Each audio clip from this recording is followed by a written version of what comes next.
Por falar nisso, queria mostrar uma coisa. Você gosta de me humilhar, né, pessoal?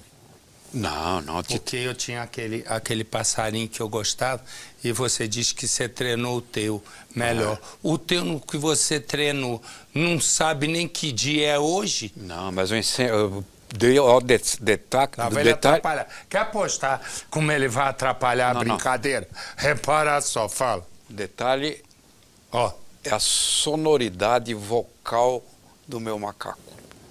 Falei que ele ia atrapalhar. Eu ia ficar aqui brincando e não ia contar qual era o bicho. Eu não falei. É inacreditável. Vai lá tomar o remédio. Não, você falou toma que... Toma o remédio. Se rende. Você não tá mais batendo bem da bola. Você não quer saber? O pé, então, eu vou te contar. Parece que teu pé tem vida própria. Que eu não consigo nem... Olha lá. Ó, mó flagrante. Não para. Eu o tempo inteiro, mas vou mostrar o bichinho do Percival, que é doido. Agora, sabe por quê? Porque ele dá cachaça pro bicho. Ele dá cachaça pro bicho e o bicho é completamente atravancado. Daí pra mim, mostra aí. Hoje é sexta-feira! Hoje é quinta, olha. Hoje é sexta-feira! Hoje é quinta, olha. Hoje é sexta-feira! Hoje é quinta, olha. Me dá o comandante Hamilton, me dá o comandante Hamilton. Você vai vendo nesse momento um policial. Eu tava acompanhando o policial e ia correndo. O policial correndo atrás de um homem. Eu tenho as informações com o comandante Hamilton. E se não é o Hamilton, não é o Hamilton. Hamilton se aposentou. Você vai vendo quem é. O homem, ó, não adianta vocês botarem helicóptero com um comandante que não fala, que é a mesma coisa que é o circo e não ter o domador, não ter o trapezista, não adianta nada. Resumo, para mostrar a imagem, não explicar nada, aí fico eu aqui. O que acontece? É a rota, um sujeito tava correndo, e naquele momento, eu tava vendo, ele correu, o bandido, o carro da rota foi para um lado, o bandido pulou pro meio de uma mata e desapareceu. Olha aí, o momento que o carro da rota entrou pela contramão com tudo, entrou nesse viaduto, a informação é que é ladrão de carro. Nós temos nesse momento um comandante mudo. Resumo, vai vendo o carro da rota, são ladrões de carro na zona leste de São Paulo. Repara nesse momento, a rota vai cercando e olha aqui um policial militar é morto, hein? Policial militar foi assassinado. O que aconteceu? Ih, a rota... Aconteceu o seguinte, o policial foi pegar um irmão numa festa, entrou na rua errada, caiu numa boca de fumo, uma biqueira gigante, foi torturado e morto. Põe no Cidade. Este vídeo mostra o momento em que policiais encontram o corpo do PM Bruno Rodrigues Pereira, de 30 anos. Por estar no lugar errado e na hora errada, ele teria sido assassinado de forma brutal por traficantes da comunidade Lagoinha, em Nova Iguaçu, na Baixada Fluminense. Tudo aconteceu quando Bruno saiu de casa na Pavuna para buscar o irmão mais velho, que estava em uma festa de família em Cabuçu, na Baixada Fluminense. No carro, ele levava uma arma e a farda de policial militar, porque depois de deixar o irmão em casa, ele teria plantão. Assim que se aproximou do ponto de encontro, ele ligou para o irmão, dizendo que estava chegando. O irmão mais velho perguntou em que ponto ele estava exatamente. Ele disse que estava no lugar conhecido como Rua do Gelo. Imediatamente o irmão se desesperou e pediu que ele saísse do local, porque sabia que ali era uma área dominada por traficantes, ali tinha boca de fumo, e que se descobrissem que ele era PM, isso poderia acabar em tragédia. Foi exatamente o que aconteceu. Mal deu tempo do irmão acabar de prevenir Bruno. Do outro lado da linha, ele ouviu uma confusão e a ligação caiu. Segundo a polícia, foi neste momento que os traficantes da área interceptaram o PM e, ao descobrirem que ele trabalhava na Polícia Militar, retiraram ele do veículo e o torturaram até a morte. Chegamos no local lá, ele estava com os pés amarrados, bastante ferido, que antes de ter executado ele apanhou bastante. Segundo a família, o irmão de Bruno só descobriu que ele estava morto porque os próprios traficantes teriam saído pela comunidade se vangloriando que tinham acabado de assassinar um policial. Eles estariam carregando a arma e a farda do PM. Desesperado, o irmão perguntou por que eles tinham feito isso. A resposta teria sido que policial não tem autorização para entrar no local. E quem entra tem como pena a morte. O carro dele foi queimado, a placa, documento, a arma dele também está com os bandidos, foi tudo com os bandidos. De acordo com a família, ser policial para Bruno era um sonho de infância. Mas nos últimos meses, ele estava insatisfeito por ter de trabalhar na UPP da comunidade da Formiga, na Tijuca. Temia que algo pudesse acontecer. Por isso, já estava participando de um curso para entrar no BOPE. Sonhava em dar uma vida melhor para a família. O sonho dele sempre foi ser polícia, realmente ele realizou o sonho dele, morreu como guerreiro, né? O caso agora é investigado pela Delegacia de Homicídios da Baixada Fluminense. Além dos pais, Bruno deixa a mulher e um filho de apenas 11 anos de idade. Eu queria meu filho aqui, eu queria ele com a gente. A cena registrada na capela em frente ao cemitério de Irajá, na zona norte do Rio, era o que mais a família temia. Bruno Rodrigues Pereira realizou o sonho de entrar para a Polícia Militar em 2012. Começava ali um pesadelo para a esposa. Medo, tenho desde o dia que ele falou para mim que passou nesse concurso. Esse é meu medo. Mas ele jurou para mim: Michele, eu juro para você que eu vou, mas volto vivo todo dia. O sonho dele é ser PM. É por isso que ele fez o concurso para PM. Quando ele fez o concurso para PM, minha filha nem sabia. Ele fez o concurso escondido. Nem a avó dele, que criou ele, e o avô, que é o pai e a mãe dele verdadeiro, quando descobriu, quase fartou. Não, meu sonho é esse. Eu quero ser um policial. Eu vou ser um policial. Cerca de 200 pessoas acompanharam o enterro do corpo do soldado que trabalhava na UPP do Morro da Formiga, na Tijuca, zona norte da cidade. Não era o que eu queria. Eu queria um bom emprego para o meu filho, mas não isso. Foi o prazer dele, ser a farda dele. A senhora nunca gostou dele trabalhar na PM? Não, por mim ele não frequentava, podia ganhar pouquinho, mas se tivesse com a vida dele.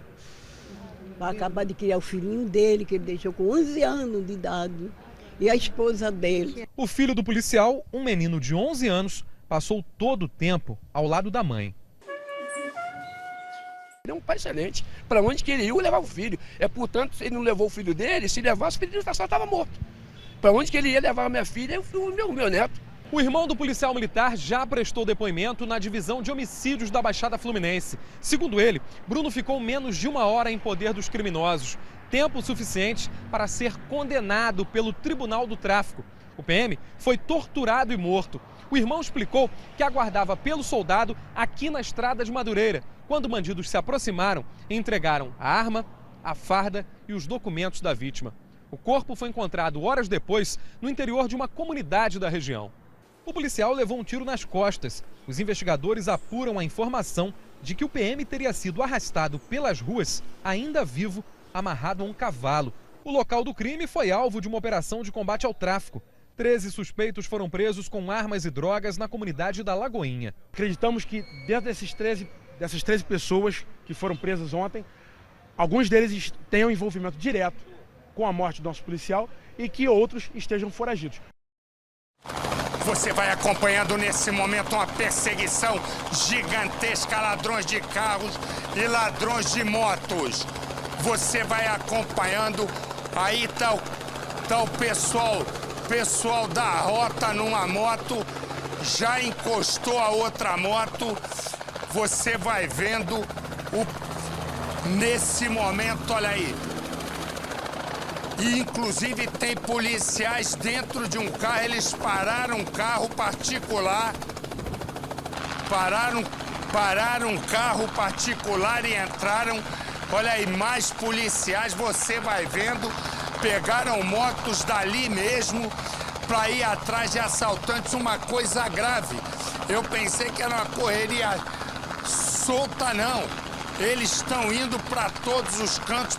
Inclusive, policiais entraram num carro particular pedindo ajuda Eu tenho informações, a nossa capitã Nacial, aí chegou.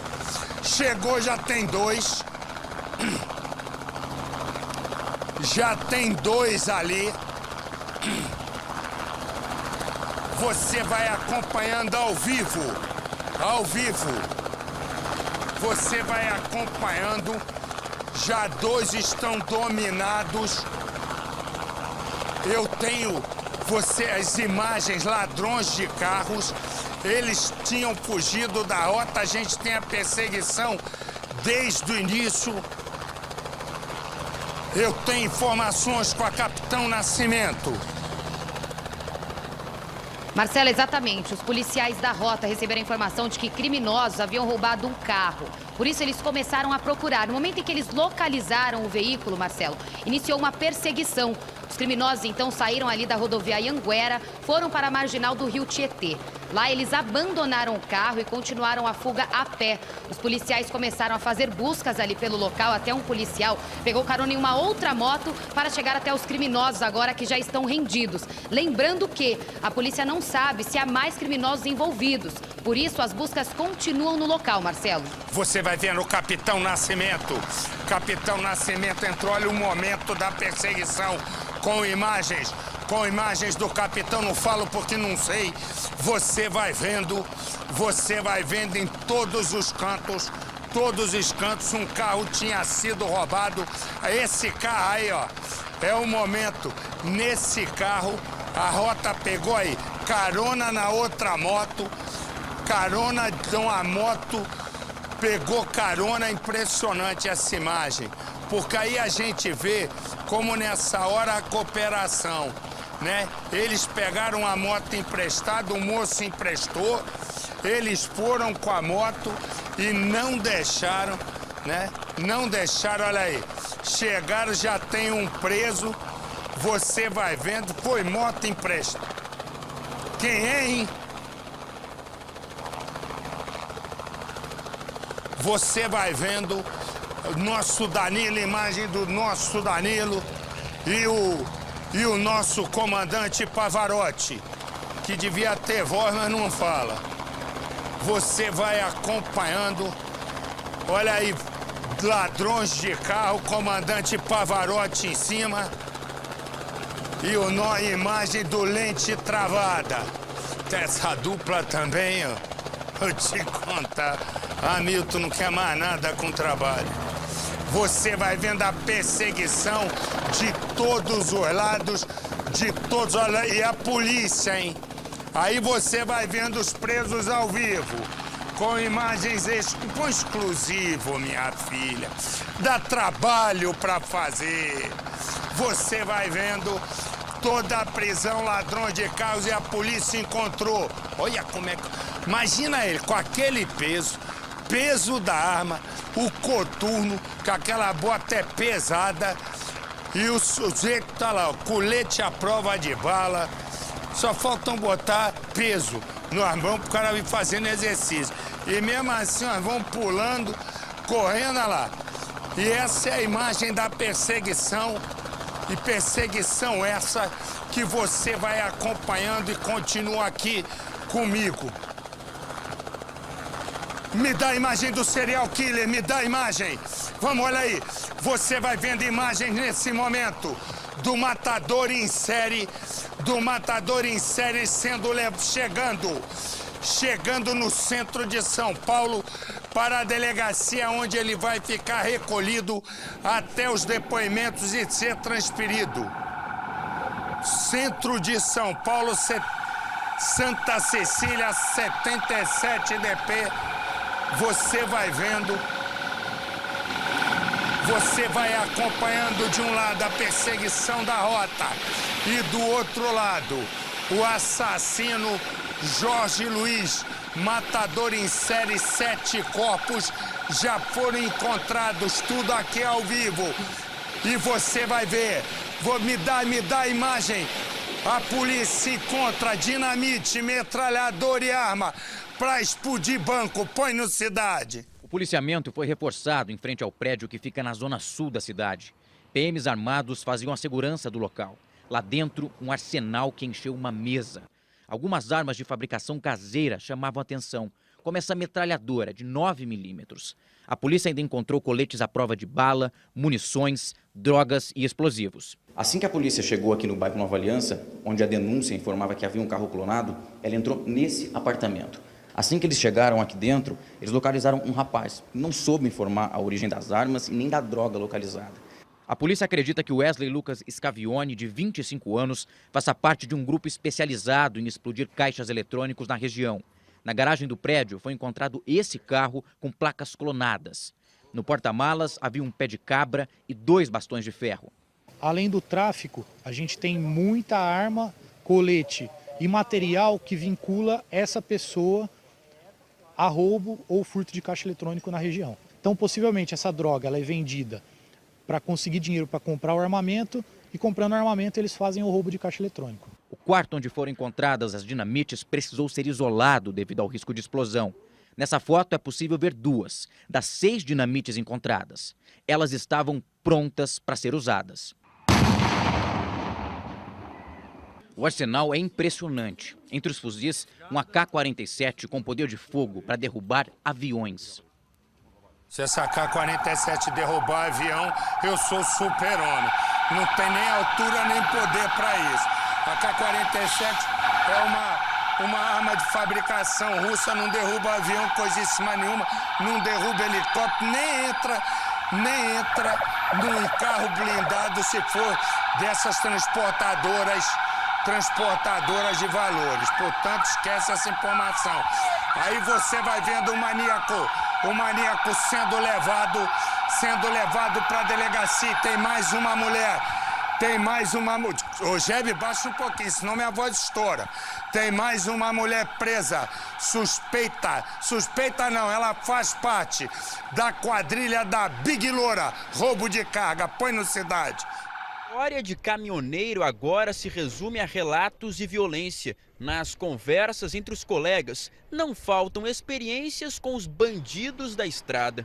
Olha o azar do Reinaldo. Entrou em uma lanchonete que tinha sido invadida pelos assaltantes. Sem perceber, adivinha para quem ele pediu o café? Pro próprio ladrão.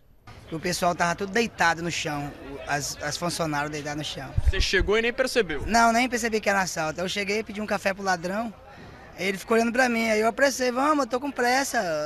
Aí ele olhou pra mim, e aí pegou e arrancou a arma e me apontou no meu rosto. Se o Reinaldo não percebeu o bandido na lanchonete, será que os caminhoneiros desconfiariam de um mulherão na beira da estrada? Rapaz, dá pra enganar, né? Dá pra enganar qualquer um, né? Imaginaria que é uma criminosa perigosa? Não dá, não. Eu fiquei amarrado de 7 horas da manhã a 7 horas da noite, dentro do mato, cada uma mulher dessa aí mesmo. Olha, rapaz, na beira da estrada tem que desconfiar de tudo. De longe, o caminhoneiro vê a loira no acostamento pedindo ajuda. Uma mulher bonita, bem vestida, acima de qualquer suspeita. Ele para sem desconfiar de nada e logo é rendido. Na verdade, a jovem de salto alto também usa um fuzil e até granada.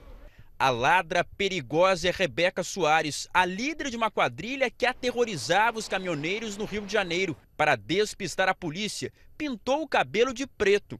Veja o antes e o depois. Mesmo assim, foi reconhecida. O que nós sabemos é que elas atuavam como uma quadrilha comum. Armamento pesado, e ia para cima, rendia, tomava e levava para a comunidade, onde lá vendiam. Big Loira não agia sozinha. Na quadrilha só de mulheres, as loiras dominavam. Todas são do complexo do Chapadão, na zona norte do Rio. A região é dominada pelo tráfico e uma das áreas mais perigosas da cidade quando o assunto é roubo de cargas. Depois de prender a chefe do bando, a Big Loira, a polícia identificou outras integrantes da quadrilha.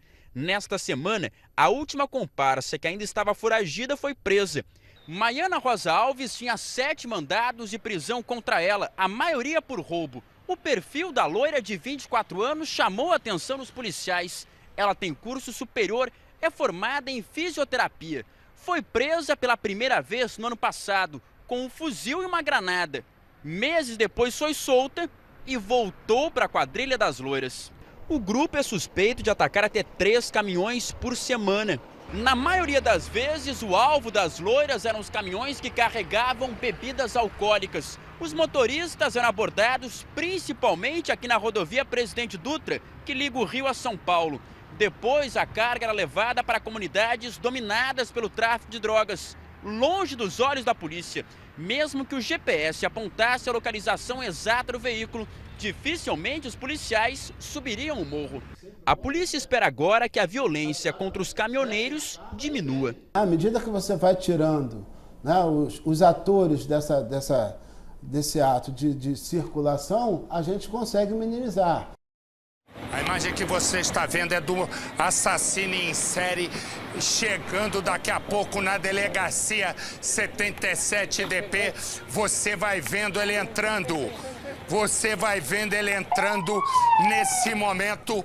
Quem conduz, quem está pilotando o carro é o Toby Falo Demais. Você vai vendo, ele vai sendo colocado, você vai acompanhando com imagens. Dá licença aí, com esse microfone aí, ô capitão.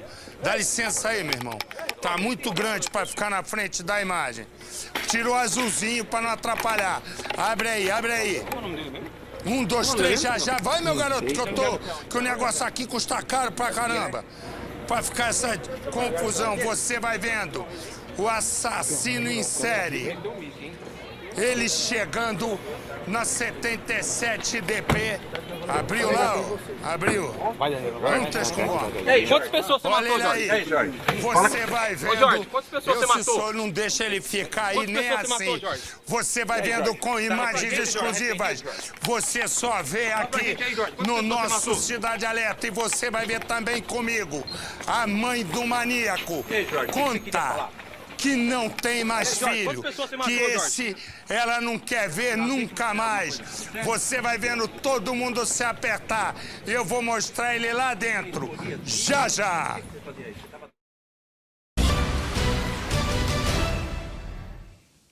Desde cedo nós estamos acompanhando, né, todas as investigações sobre aquele homem ali, Jorge, que é pintor, que esteve preso 19 anos por 2 assassinatos e agora foi preso, está preso por mais 7. Esse é o momento em que ele chega. Esse é o momento em que ele chega no centro da cidade, na delegacia 77. Abre o áudio. Tá arrependido, Jorge? Tá arrependido, Jorge? Fala pra gente aí, Jorge. Quantas pessoas você matou? E aí, Jorge, o que você queria falar? Ele não quer falar nada. Quantas pessoas você matou, Jorge? As vítimas fizeram alguma coisa com você? Repara, os repórteres vão pra cima dele, ele não abre a boca. Isso daí já tem treino de cadeia, né? Olha lá, o policial ia tirar a camisa da cara dele, olha lá, isso aí, olha lá. Um já mais esperto já puxou. Tá certo. Tá certo, olha lá. Fala alguma coisa aí, Jorge. Ele foi, tampou o rosto, cadeiro, aí já está no 77DP, já vai pra cadeia, corta pra mim. Pra você, nossa, mais um pouco eu tô sentado em cima da câmera. Para você que está fora de São Paulo, eu desejo uma excelente noite, fique com Deus, um forte abraço. E amanhã nós nos encontramos aqui no nosso Cidade Alerta. Boa noite. E nós estamos no Cidade Alerta.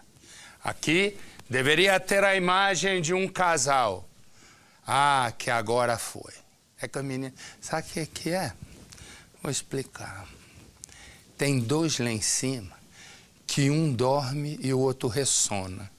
Então é difícil pro pobre do Marcelinho trabalhar, porque um fica assim, um baba.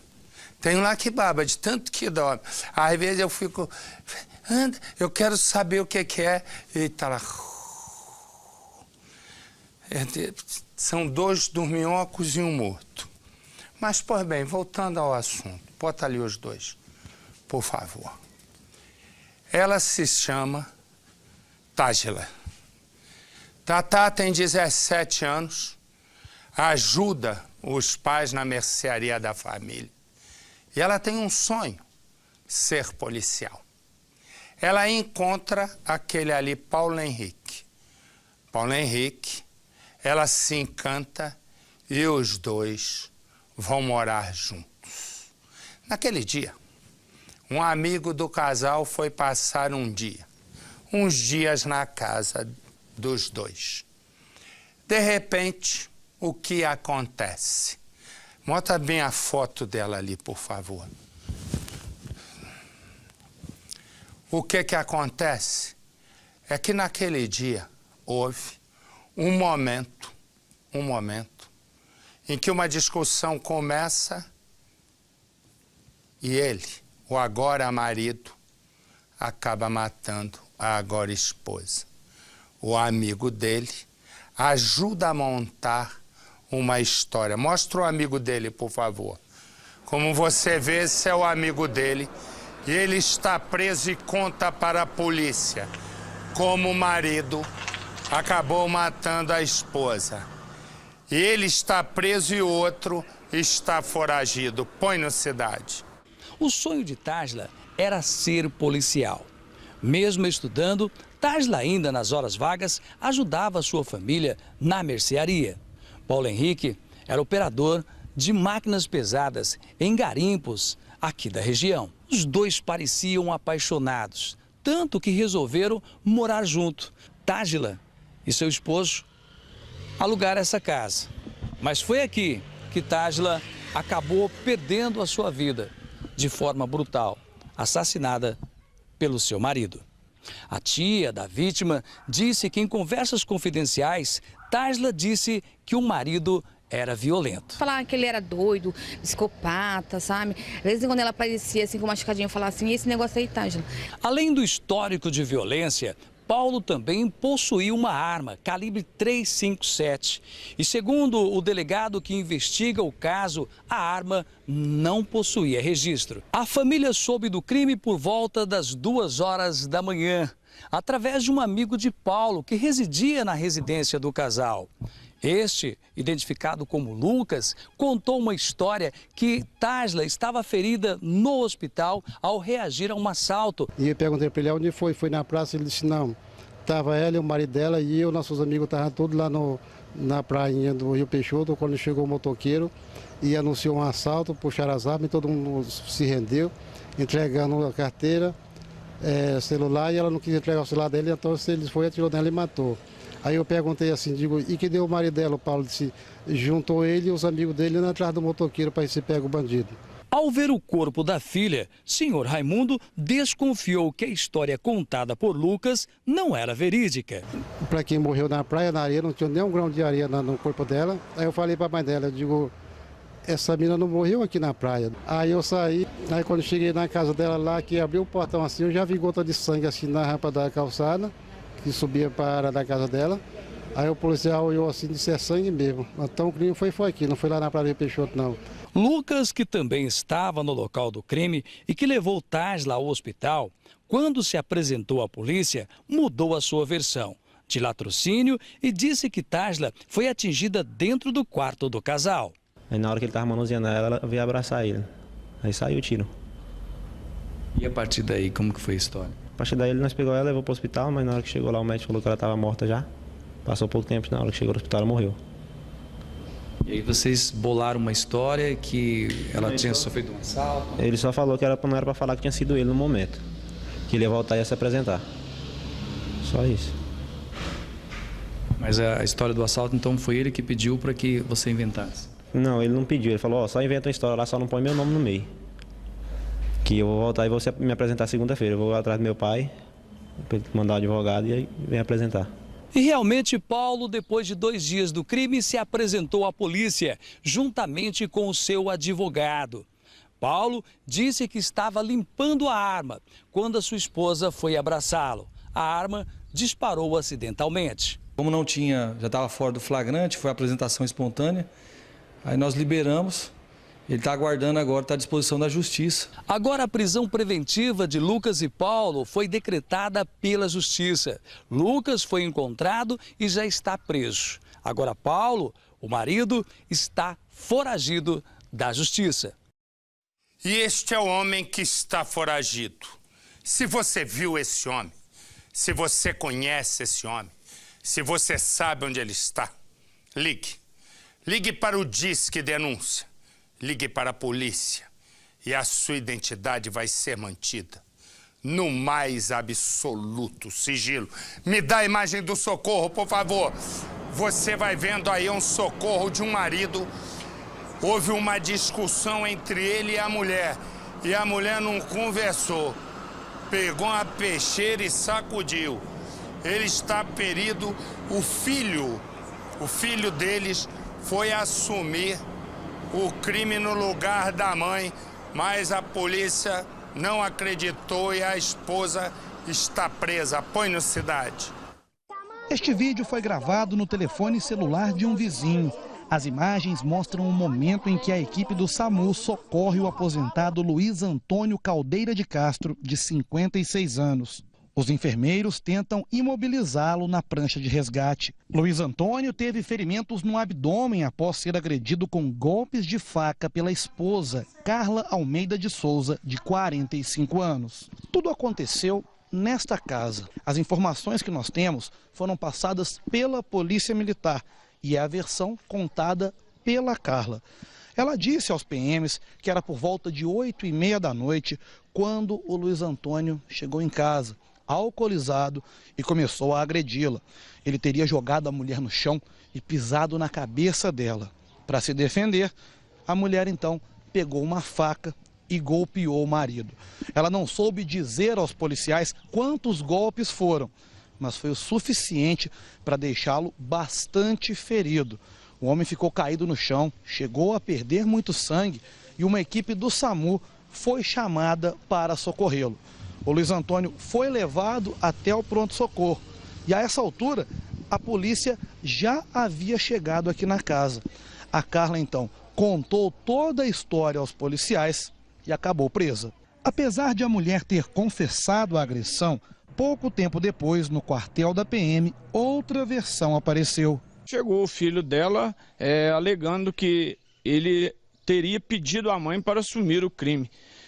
Porém, ele havia se arrependido e veio se entregar no quartel.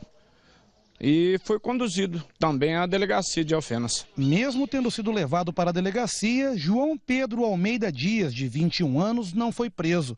Diante do delegado, a mulher sustentou a versão contada para a PM e o rapaz acabou liberado. Carla passou a noite na delegacia de Alfenas e na manhã seguinte explicou melhor o que aconteceu. Eu estava limpando o chão do banheiro, Ariano com bombril. Aí ele chegou e pisou na minha cabeça. Para me defender, eu esqueci que eu estava rapando o chão com a faca. Eu levantei a faca, foi onde que eu acertei ele, que ele já estava caindo, ele estava caindo dele. Ela disse que sempre apanhou do marido. Ele bate todos os dias, todos os dias. A gente mora junto tem 18 anos. Os 18 anos ele me bateu. Na vizinhança, o casal já é conhecido por brigar demais. Os dois brigam bastante e ele que agride ela, vive roxa. Já já eu e você vamos ouvir eu vou dizer uma coisa. É um dos depoimentos que eu já vi mais marcantes.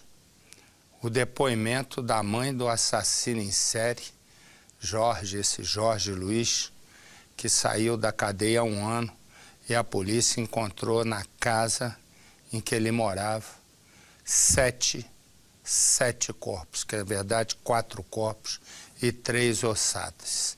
São 7 pessoas mortas, ele já teria assumido a morte de 4.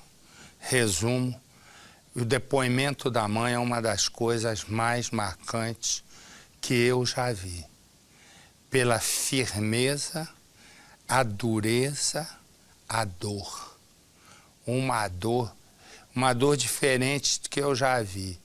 Porque não é nem, é como se ela tivesse se arrependido de um dia ter aquele filho, ela que tem 6.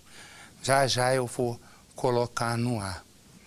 Pensa no seguinte, quando ele chega em casa, ele procura pela esposa e a esposa não está. E aí ele está inquieto, inquieto. De repente a esposa chega e diz para ele, não, eu estava num bar bebendo com os amigos. Ele diz assim, e a nossa filha? Uma criança de cerca de 2 anos de idade. Deixou a criança sozinha, sem comida, sem água, sem absolutamente nada e foi beber. A menina não tinha água para beber, estava sem fralda, sem nada. Ele não conversou. Ele está aqui, ó, está preso. Ela já não vai falar nunca mais na vida. Põe no Cidade. Está preso o desempregado Everton Ferreira de Alencar, de 21 anos. O homem se entregou à polícia e confessou ter matado com golpes de faca sua companheira Tamires, de 25 anos. Em depoimento, o jovem alegou legítima defesa e descreveu o crime como sendo uma fatalidade. Aí eu voltei lá, chamei ela na porta, aí na hora que eu chamei na porta, ela abriu a porta já armada já, né? Aí ela me empurrou, na que ela me empurrou assim, aí eu peguei, aí foi na que eu peguei e tentei correr, aí ela pegou e puxou pela minha camiseta, aí foi na que eu peguei já, de repente a faca pegou nela. Everton confirmou ainda que o motivo da discussão foi o fato de Tamires ter saído de casa para se divertir e não cuidar da filha do casal. Aí a menina estava sem leite e sem fralda nesse dia. Aí eu fui fazer um bico para ganhar R$20 para comprar as coisas da menina. Aí o irmão dela pegou e falou, tá lá bebendo. Aí eu peguei e falei, você sabe uma coisa? Eu não vou atrás dela não. O desempregado afirma ainda que durante a discussão ele foi agredido por Tamires. Foi na que ela pegou e me deu um tapa na minha cara. Foi na que nós pegou e já começou a brigar eu e ela. Aí ela pegou e nós foi pra rua brigar lá. Everton se apresentou à polícia acompanhado do advogado e de familiares. Desde o início, ele era o principal suspeito de ter assassinado Tamires. A prisão preventiva foi decretada e ele era considerado foragido da justiça. Everton estava na casa de familiares, na cidade vizinha de Três Lagoas, no Mato Grosso do Sul, município que fica a cerca de 40 quilômetros de Castilho, onde o crime aconteceu. Everton foi convencido pela família a se entregar à polícia. Ele foi ouvido e está preso em uma cadeia da região e permanece à disposição da justiça. Tamires, de 25 anos, era mãe de 4 filhos e morava em Castilho, cidade a 654 quilômetros de São Paulo. Ela foi encontrada morta dentro de casa pela filha, de apenas 7 anos. Tamires e Everton estavam juntos há mais de 2 anos. Já haviam se separado, mas se reconciliaram. Em abril do ano passado, a jovem registrou o primeiro boletim de ocorrência contra Everton. O motivo, agressão. É duro, né? É uma coisa dura, né? Tô arrependido. Tá arrependido. A prefeita, mostra aí. A prefeita Ostentação, aquela Lidiane, lá de Bom Jardim, no Maranhão, a cidade fica mais ou menos a 375 quilômetros da capital São Luís. Pois bem, o promotor de justiça diz que ela está sendo tratada com privilégios na cadeia. Para ter uma noção, ela foi para aquela penitenciária de Pedrinhas, aquela penitenciária que é a Barra Pesada, que já morreu um monte de gente. Mas todo mundo vai para lá preso. Sabe o que a justiça determinou? Que não, que ela tem que ficar presa num lugar especial dentro do quartel do Corpo de Bombeiros. Porque ninguém consegue ainda entender. Né? Resumo, é inacreditável o Brasil. Brasil, se você tem dinheiro, você consegue ficar fora da cadeia. Quando você vai preso, consegue arrumar uma cadeia melhor. Ela roubou 15 milhões, segundo a Polícia Federal, da merenda escolar das crianças. E a justiça acha que ela não pode ficar numa cadeia normal. Ela, a se confirmar a acusação da Polícia Federal, ela não passa de uma ladra, só que uma ladra branca e bem vestidinha. Aí se fosse uma pessoa negra, né, e sem recurso, ia direto para a cadeia. Aí a justiça está se lixando. Põe a imagem dela aí presa, prefeito Ostentação. Você se dá bem, prefeito Ostentação, porque esse é um país um país de desigualdade. Porque se a Polícia Federal tem razão, você roubou 15 milhões junto com a tua quadrilha. É o que diz a Polícia Federal, eu não estou aí para saber. Agora, dizer que você não pode ficar na cadeia é o que está escrito aí, moleza na cadeia. Porque se uma pessoa sem dinheiro vai para a cadeia, a justiça não quer nem saber, dane-se. Agora, como tem dinheiro, advogado vai lá, entra com recurso, é julgado com mais rapidez, põe no Cidade. O quarto não é nada parecido com as celas da Penitenciária Feminina de Pedrinhas. 2 camas de solteiro, um banheiro e ainda um ar-condicionado. É nesse alojamento que a ex-prefeita, acusada de desviar mais de 15 milhões de reais do município de Bom Jardim, está presa.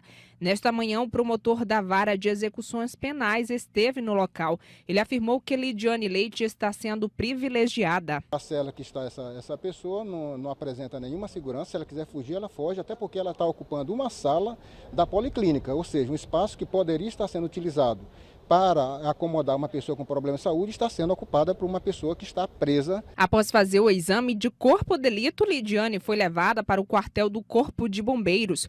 Logo depois, os advogados de defesa da ex-prefeita foram surpreendidos com uma decisão da juíza da primeira Vara de Execuções Penais de São Luís, que determinava a transferência de Lidiane para a penitenciária imediatamente. Por ser um local que coloca em risco a integridade de Lidiane, a primeira decisão da Justiça Federal prevaleceu. A decisão da juíza Ana Maria Almeida não foi suficiente para que Lidiane continuasse na penitenciária feminina de Pedrinhas. Ontem mesmo, pela noite, ela ainda retornou aqui para o quartel do Corpo de Bombeiros, onde permanece até agora. Durante a manhã, a ex-prefeita recebeu diversas visitas entre familiares e também dos advogados. Entre os familiares está a mãe de Lidiane, Marlene Leite. O encontro durou cerca de 1 hora. Pela tarde, ela recebeu mais visitas. A tia e a prima levaram para Lidiane um calçado. O Corpo de Bombeiros informou que já recebeu uma lista dos advogados informando as pessoas que podem visitar a ex-prefeita. Um deles é o ex-namorado de Lidiane, Beto Rocha, que foi preso durante a Operação Éden, mas já está em liberdade. A prefeita Ostentação ficou foragida durante 39 dias. A primeira etapa das investigações já foi concluída, segundo a Polícia Federal. A Promotoria de Execuções Penais vai investigar a decisão tomada de manter a ex-prefeita fora do presídio. O que não está dentro da lei da execução penal, para mim, é privilégio. E é privilégio... Não, dá aqui para mim primeiro, cota, meu garoto. Eu vou pedir a imagem. Há uma questão, eu vou mostrar uma imagem para você. Contigo que estou falando, acorda aí. Eu quero que você me mostre onde tem o outro crime que eu digo ao bom senso, à moral, nas imagens da prefeita. Mostra a imagem da prefeita presa, peço que ninguém interfira aí de cima, hein? Me mostra onde está o erro da prefeita. O erro dela? Não, ali tem um erro na cena. A dela não está algemada. É claro. É claro. Como é que pode ela não estar algemada? Qualquer preso é algemado. Então isso é o retrato de um Brasil da época dos coronéis. Até porque o Maranhão, infelizmente, que é um estado lindo, com uma cultura maravilhosa, é um local de coronelismo, mandado pela mesma família, e resumo, mandado pela mesma família, e o que prevalece é o dinheiro, é o coronel que manda mais, e a prefeita, que tinha que estar na prisão, fica no Corpo de Bombeiros, recebe quem quer, a hora que bem entender, e ainda desfila sem algema. E isso é outro absurdo. Corta pra mim. Até eu preciso descansar um pouco. Eu tenho uma sobrinha que eu levo à praia. Vou contar essa história para desanuviar a nossa cabeça. eu tenho uma sobrinha que eu levo à praia. Uma praia que eu vou longe. E eu tenho 2 cachorrinhos pequenos que ficam lá nessa prainha. E eu levo à praia. E essa minha sobrinha, ela é de morte. Mostra a minha sobrinha. Olha o que ela faz com o cachorro. Olha lá. Olha os 2 cachorrinhos quietos. Eles estão dormindo. É o Lulu e o Jojó, o nome dos cachorros. Olha lá, acordou. Agora tu vai ver o semente do mal. Vai vendo. Vai vendo o que o meu cachorro fez. Vai lá. Para. E ela fazendo maldade com o bichinho. E eu tô dizendo, para. Eles estão dormindo. Olha lá, Jojó foi lá, ó. Sacudiu, preparou fogo. Olha lá, 3 dias pra eu tirar. Olha lá, gostou? Me dá os presos. Me dá os presos. Vamos, meu filho, acorda. Me dá os presos, esses 3. Quadrilha, tráfico de drogas, põe no cidade. A quantidade de armas impressiona. Só nesta mala são muitos revólveres e pistolas. Todo esse arsenal estava nas mãos de uma quadrilha de tráfico de drogas que agia no ABC Paulista. Veja este fuzil encontrado com um dos suspeitos. Havia ainda muita munição. As armas foram encontradas na casa dos suspeitos em Santo André, Mauá e Ribeirão Pires, onde fica a base da quadrilha. Rondinelli de Castro Ciribelli, de 34 anos, é apontado pela investigação como líder do grupo. Rodrigo Rafael dos Santos, de 32, guardava parte das armas. E Marcelo Souza Rocha tinha a função de químico. Nenhum dos 3 homens tinha antecedentes criminais. O Departamento Estadual de Investigação Criminal acredita que essa era uma estratégia para não chamar a atenção da polícia. Por isso, os investigadores do DEIC tratam o esquema criminoso como fantasma. Depois de prender os 3 homens e encontrar as armas, o trio levou os investigadores até uma chácara em Ribeirão Pires. Foi lá que a polícia encontrou 1.500 quilos de cocaína e produtos usados na mistura. Havia ainda dinheiro, cerca de R$40 mil. Ixi, o diretor teve tá ali a piada pra cá, ele foi pianista, por isso. Ali só tem 2 botões, pianista. Aí se aparece gente, volta por falar nisso. Já era pra estar aqui.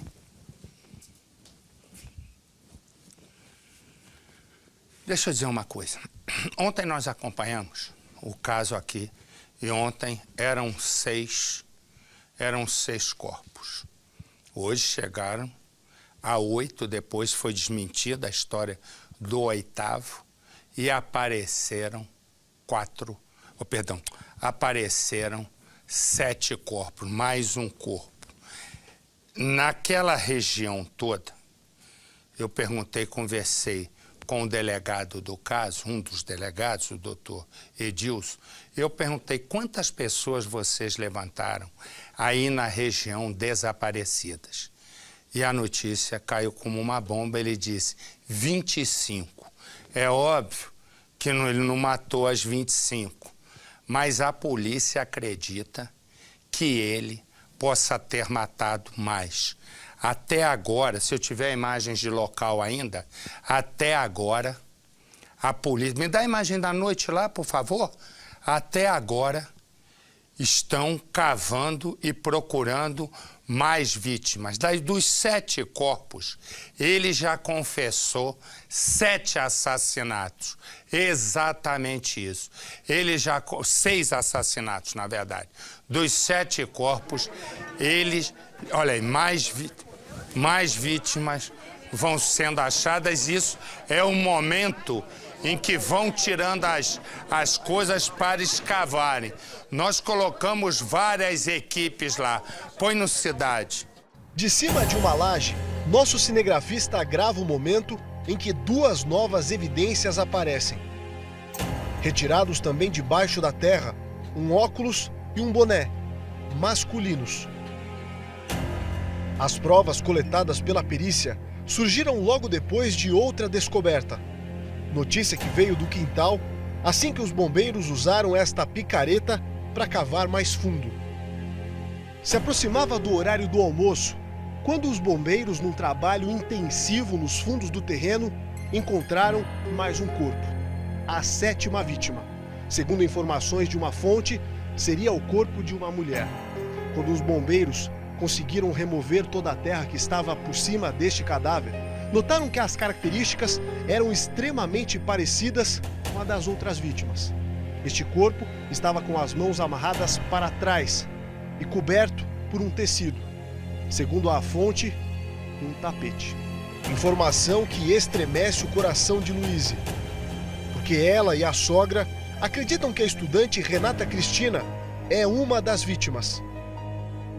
Calcinhas, cuecas, lençóis, armas, a forma macabra, né? Porque a gente não via corpo inteiro. A impressão era de corpos esquartejados. O sinal do aparelho rastreado levou a mulher e a mãe de Renata até o local. A polícia tenta remontar o cenário que pode ser a válvula de uma série de assassinatos, mas ainda é cedo. Até agora, apenas uma vítima foi identificada: o jovem surdo-mudo Carlos Neto Alves de Mato Júnior. Para desvendar o caso completamente, a polícia precisa reconhecer cada corpo, saber quem é cada vítima. É um passo que precisa ser dado para em seguida montar as peças e saber se há um padrão nos assassinatos. Enquanto as imagens passam na TV, mais gente aparece em busca de informações de pessoas que desapareceram.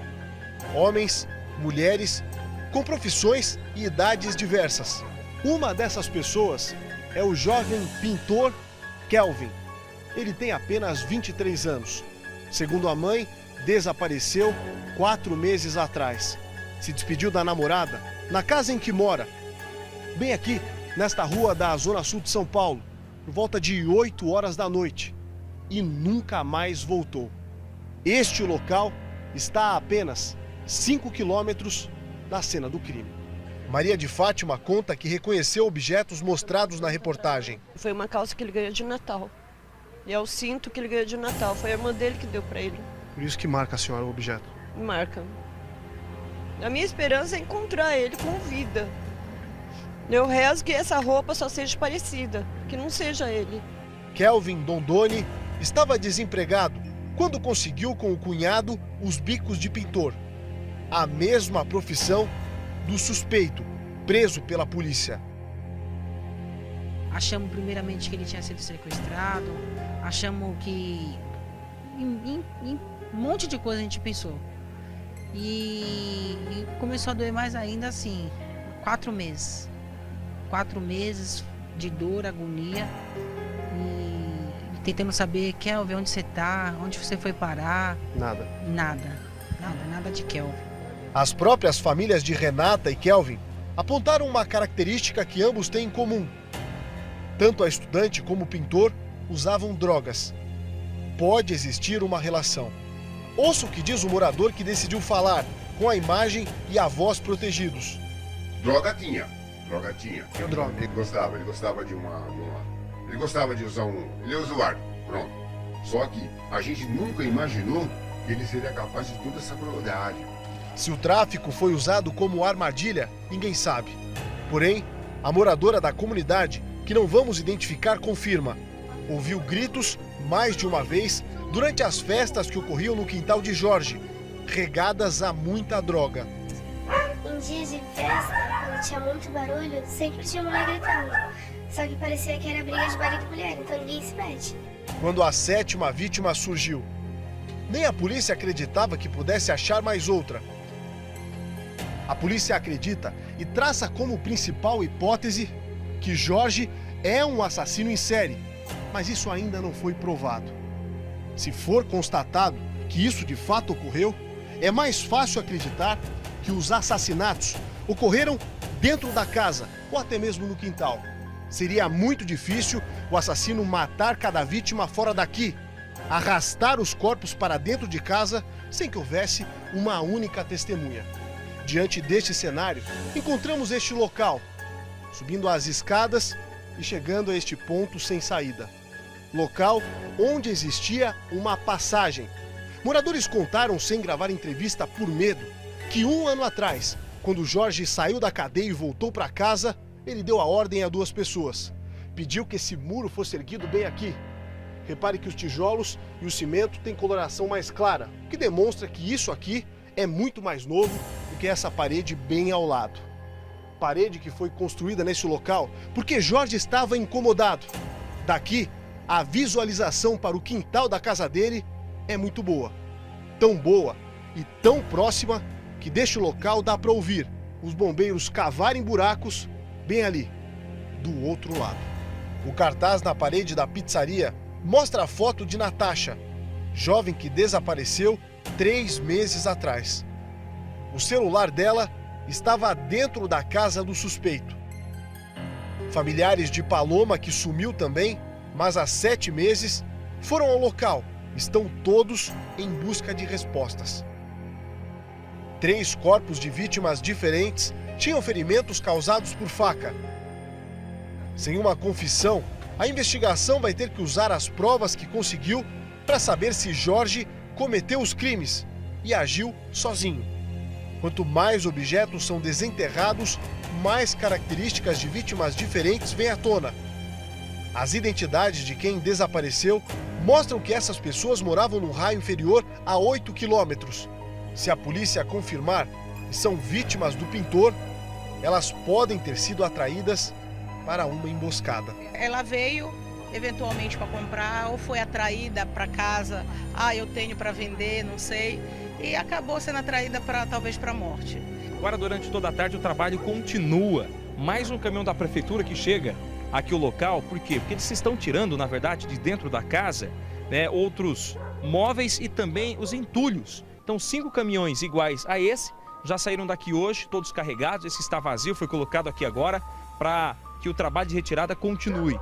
Pois bem, a gente vai chegar um pouco mais à frente, agora o acesso para a imprensa está liberado, até o portão que dá acesso à casa onde o Jorge morava, casa onde os corpos foram encontrados. O pessoal da polícia trabalhando desde ontem, né, aqui no local, isolando o local, mantendo a segurança, e as pessoas continuam vindo para tentar buscar informação do que realmente está acontecendo lá dentro. Funcionários da prefeitura, eles param um minuto para poder tomar uma água, dar uma descansada, já que o trabalho aqui é intenso. E o que eles fizeram aqui na frente da casa? Eles quebraram, né, esta parte do muro, eles tiraram daqui o portão até mesmo para poder facilitar na retirada desses móveis, na retirada desses entulhos. Lá dentro, o pessoal da polícia, da perícia, encontraram agora há pouco mais um corpo em estado avançado de decomposição. Então a soma até agora é a seguinte: foram retirados da casa 4 corpos em estado avançado de decomposição e eles retiraram também diversas ossadas. O que acontece?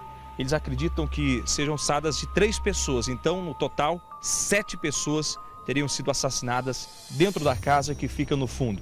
Esse é o nosso limite máximo, daqui a gente não pode passar, mas olhando rapidamente a gente já consegue ver os funcionários da prefeitura trabalhando, auxiliando a polícia e também a perícia. Olha, uma empresa, né, que presta serviço para a prefeitura, ela foi chamada também para poder auxiliar, né, nas escavações, isso? Isso, é isso mesmo. A gente está ajudando os bombeiros aí a poder escavar, para ver se a gente não encontra mais nenhum corpo ali. Vocês encontraram agora há pouco um? A gente, encontramos de manhã um corpo e alguns ossos também, de possivelmente outro cadáver. E a gente está escavando a casa do meio onde ele morava agora para ver se a gente acha alguma coisa. Daqui a gente consegue ouvir o barulho das pessoas trabalhando, né? As escavações estão acontecendo agora nas 2 casas da frente. São casas onde o irmão do Jorge morava, junto com o pai e também a mãe, né? São 3 casas no mesmo quintal. Então, todo o trabalho minucioso já foi feito na casa dos fundos, onde todos esses corpos e também essas ossadas foram encontrados. E agora eles fazem esse trabalho nas casas da frente. A família já, né, veio até aqui, entregou estas chaves à polícia e a polícia conseguiu abrir, foi liberado, né, pela família para que esse trabalho de buscas fosse feito nessas outras 2 casas. Porque o Jorge, ele pode ter enterrado também outras pessoas aqui. O número de corpos chama atenção e a polícia acredita, até mesmo a perícia, que novos corpos serão encontrados aqui ainda no terreno. E as escavações continuam até agora, dos crimes praticados por ele. Eu disse aqui que essa senhora deu um dos depoimentos mais impressionantes que eu vi nessa minha vida profissional. Ela é a mãe do assassino. Ela tem 6 filhos. Foi ela quem chamou a polícia. Foi ela quem autorizou a arrombar a porta. Foi ela que finalmente fez... Mostra a imagem para mim, por favor. Foi ela quem fez, nesse momento, foi ela quem fez com que o filho se entregasse, junto com o tenente Bijarta. Ela foi e disse para o filho, se entrega. Ela naquele momento, ela ficou frente a frente com o filho. Filho que tinha saído da cadeia depois de quase 19 anos, por 2 assassinatos. Em 1 ano, ele já cometeu todos esses crimes. E ela veio aqui no Cidade Alerta para falar, para contar a história. Mas contar não uma história do filho, mas a história de uma dor. A dor que ela está sentindo e qualquer mãe sentiria. Porque em 6 filhos, só esse saiu assim. E esse depoimento que ela deu para Fabíola Abu de Arraia é uma das coisas que hão de ficar para sempre na minha mente. Pela tristeza ela dizer, esse não é o meu filho. Mais do que eu falar, é melhor eu e você olharmos e escutarmos. Põe no Cidade a Dona Maria. Quarta para quinta, eu ouvi ele conversando com um mudo, né? Só que até aí a gente não estranhou nada, porque tinha uma menina que sempre ia lá com ele, e ela é muda também. Ela entrava, saía no quintal e tudo lá, mas ela era amiga dele, então a gente não achou nada diferente. Porque você vê que mudo fala tudo igual, então a gente não ia saber. Aí eles ficaram lá, entraram. Aí quando foi de manhã, por volta de 5h30, 6 horas, eu fui lavar o quintal. Fui lavar o quintal, porque tinha lá sujeira no quintal, lá sem água e tudo. Fui lavar o quintal de manhã quando chegou a água. Aí eu ouvi a conversa do mudo dentro do quarto dele, entre 5h30 e 6 horas da manhã, mas não foi briga. Eu ouvi uma conversa. Aí meu ex-marido, que morava na casa do meio, falou para mim, o que está acontecendo? Eu falei, não é nada, não, é a babá que está aí, que a babá é apelido dessa menina que sempre ia lá. Aí eu peguei e entrei para dentro, normal. Aí meu filho, o outro filho que morava comigo também, resolveu que não ia trabalhar, aí ficamos lá em casa. Aí quando foi por volta de umas 10 horas, 10h30, o Jorge passou pela minha porta. Aí ele passou e falou, sou véia. Aí pegou e saiu, normal. Saiu normal, falou assim que ele ia trabalhar. Aí tudo bem, para mim ele tinha que trabalhar mesmo. Aí ficou o dia todo fora. Aí depois, quando foi umas horas, apareceu gente lá procurar ele, porque queriam saber do mudinho. Que a última vez que viram ele estava com esse mudinho. Aí eu falei, bom, tinha uma pessoa aí, mas acho que era a babá que estava aí com ele. Tudo bem, passou normal. Aí quando foi mais à tarde, as mesmas pessoas voltaram, procurando o Jorge de novo. Mudinho é o primeiro, é o assassinato do rapaz chamado Carlos, esse que levou a tudo. Abre o áudio. Aí eu peguei, em vez de falar por WhatsApp, eu liguei para ele. Eu peguei e falei, Jorge, tem uma pessoa aqui procurando você, porque quer saber onde está o mudinho, né? Aí a menina falou com ele e tal, ele pegou e falou assim para a menina, não, a última vez que eu vi o mudinho foi por volta de 6 horas da manhã e ele saiu com uma outra pessoa e foi lá para a Rocinha. Depois eu não vi mais ele. Aí a menina falou assim, Jorge, então a gente pode vir aqui lá para... Não, que hora que você chega do serviço? Ele falou assim, por volta de 6 horas eu tô aí. Aí a menina falou assim, tá bom, então lá pelas 7 horas a gente vem aqui para conversar com você. Aí como eu subi na rua, normal assim, né? Para mim não tinha nada. Aí uma pessoa apontou o dedo para mim e pegou e falou assim, eu tenho certeza que o corpo do mudinho tá lá dentro. Eu falei, mas como você tem certeza disso? Vamos lá comigo então? A gente arromba a porta, pelo menos esclarece isso daí. Aí ele falou, não quero não, porque ele não tá aí. Eu falei, não, mas eu autorizo a arrebentar a porta. Aí pelo menos acaba essa coisa. Não vou, porque não sei o quê. Eu falei, quer saber de uma coisa? Até estava uma vizinha do lado. Falei, quer saber de uma coisa? Eu vou chamar a polícia, a melhor coisa que eu tenho que fazer.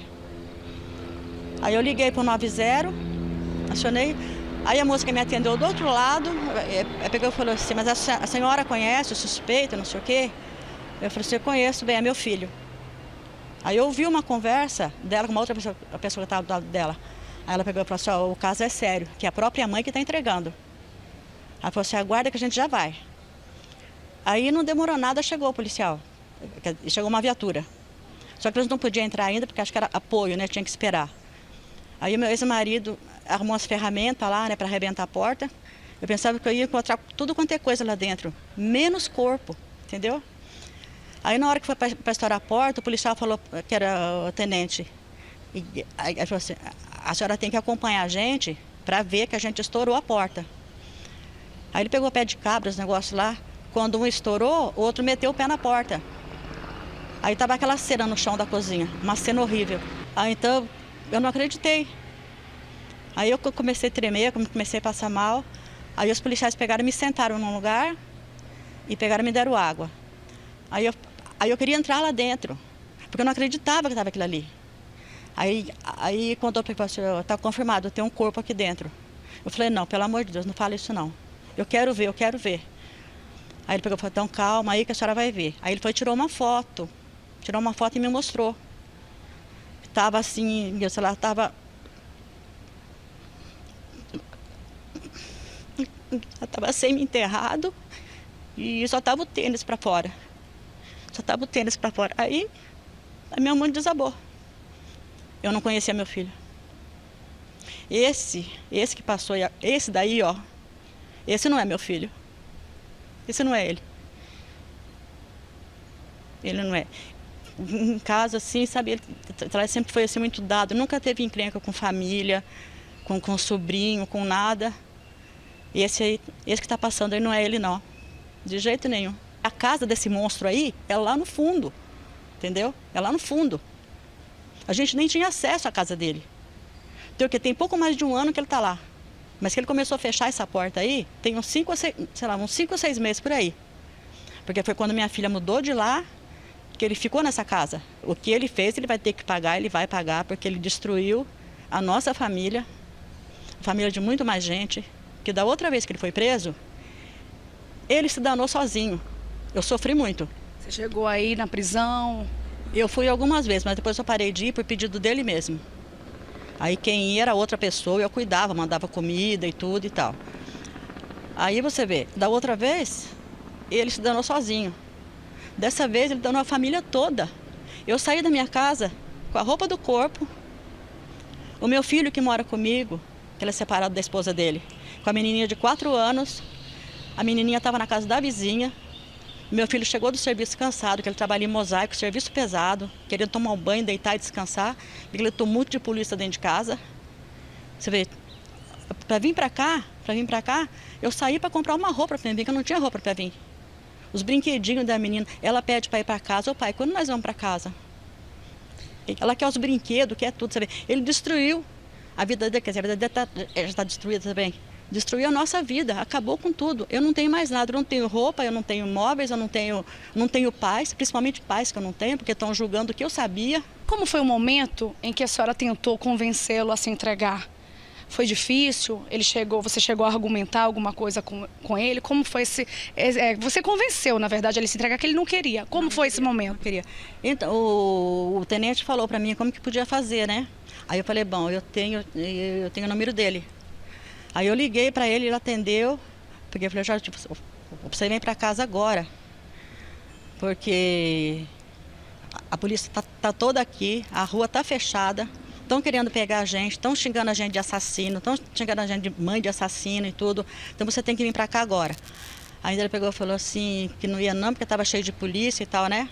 Aí naquela conversação, conversando, o tenente conversando, aí então ele resolveu se entregar. Resolveu se entregar, mas... Porque o policial mesmo falou para ele, você se entrega se você quiser ficar vivo. E como foi essa entrega? Ele se entregou, normal. Ele estava próximo de lá? Estava, ele foi pego ali na Avenida Santa Catarina, por ali mesmo. Marcou um lugar, então a gente foi lá buscar.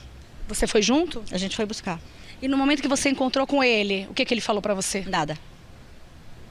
Nada. Nada. E você falou alguma coisa para ele? Também não. Você ficou calada e ele também? Fiquei calada, porque aí misturou pena, misturou raiva, misturou, sabe, decepção, misturou tudo. Porque eu nunca esperava a Fabíola aqui, ó, entre 6 filhos, ia passar uma dor tão grande, sabe, com esse daí, viu?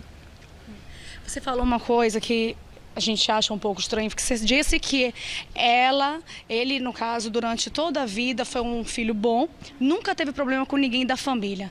Como é que você se sente agora? O que seu coração de mãe diz, sabendo que o seu filho foi capaz de matar e enterrar corpos? Não saiu de mim. Esse monstro não saiu de mim, não.